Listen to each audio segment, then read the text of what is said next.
কাঁথি সমবায় ভোট নিয়ে গতকাল তুলকালাম পরিস্থিতি তৈরি হয়েছিল। তৃণমূল এবং বিজেপি সমর্থকরা একে অপরের সঙ্গে সংঘর্ষে জড়িয়ে পড়েন। তৃণমূল এবং বিজেপি সমর্থকদের মধ্যে ভোটারদের নিয়ে টানাটানি শুরু হয়ে যায়। বিজেপির অফিস ভাঙচুর করা হয় বলে অভিযোগ।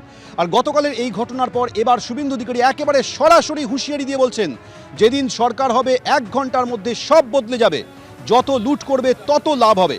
2022-এ কাঁথি পুরসভা লুট করেছিল, 2024-এ পূর্ব মেদিনীপুরে লোকসভায় সাফ করে দিয়েছি। আর কি বলছেন শুনুন। সমবায় লুট করেছে, 2026 সালে সব হারিয়ে দেবো হুঙ্কার দিয়ে বলছেন শুভেন্দু অধিকারী। পূর্ব মেদিনীপুর জেলায় 16টি আসনই হারিয়ে দেবো, কাঁথির সমবায় ভোট নিয়ে হুঙ্কার শুভেন্দু অধিকারী। রামনগরে পুলিশের সঙ্গে ধস্তাধস্তি তৃণমূল বিধায়ক ও প্রাক্তন মন্ত্রী অখিল গিরির। এই ঘটনাকে কেন্দ্র করে কাল তুলকালাম পরিস্থিতি তৈরি হয়। পুলিশ বিধায়ককে ধরলে কোনোই দিয়ে গুঁতো মারার অভিযোগ।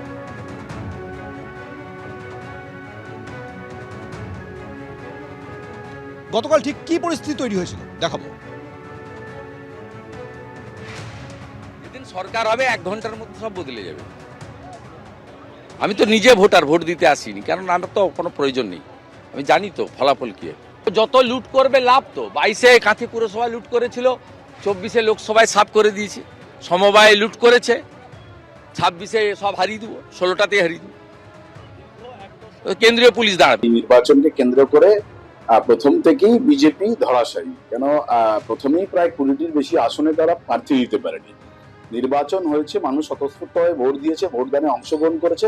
এটাই শুভেন্দুর ব্যর্থতা যে মানুষ ভোট দিয়েছে। আজকের দিনে দাঁড়িয়ে আমরা শুভেন্দুবাবুকে চ্যালেঞ্জ করছি যে এই জেলায় তিনি বলেছেন নাকি 16-0 হবে।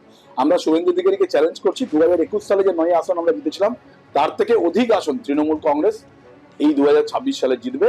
এমএলএ একজন মন্ত্রী, তিনি গিয়ে ওখানে গুন্ডামি করলে তাকে তো লাঠিপেটা করা উচিত, মারেনি কেন, মেরে বার করে দেওয়া উচিত। ওনার কাहीं पे নিগাহে कहीं पे নিশান।